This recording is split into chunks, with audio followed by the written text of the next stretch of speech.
La forêt des ombres de Franck Tillier. Lu par Jean-Christophe Lebert. Christian décrivit un arc de cercle de la main tandis que son visage disparaissait derrière des nuages de fumée.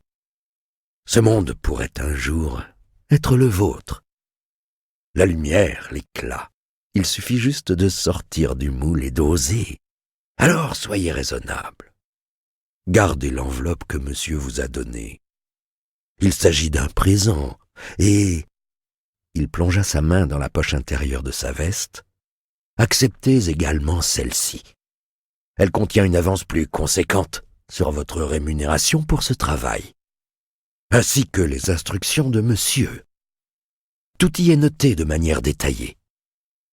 Je pense que le programme vous plaira. David aurait aimé ne pas bouger, refuser et déguerpir. Il tendit pourtant la main. « Attention, ça ne veut pas dire que M. Doffre a gagné. »« Bien sûr, » répondit Christian avec un sourire. « D'ailleurs, ne l'ouvrez pas tout de suite. Prenez le temps de la réflexion. Discutez-en avec votre épouse. Quel que soit votre choix, ce sera le bon.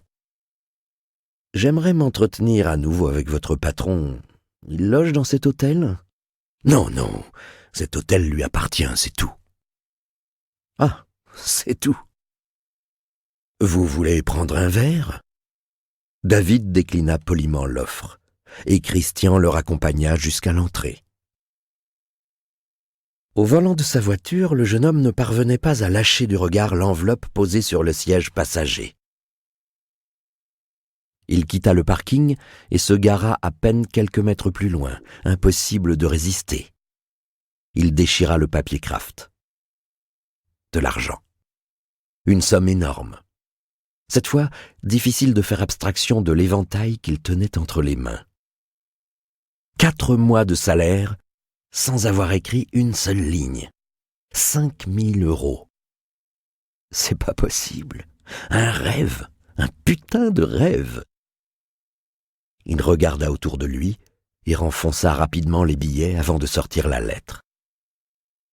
Il la parcourut de haut en bas, d'abord sans la lire, mais avant d'arriver à la dernière phrase, ses pupilles remontèrent lentement jusqu'à s'arrêter sur 2 mots. Bourreau 125. Son cœur s'emballa. Une suée lui traversa le front. Il se mit à lire avec la plus sérieuse attention. Puis son esprit s'envola loin, très loin d'ici, là où Doffre avait décidé de les emmener. Le poumon de l'Allemagne, la forêt noire.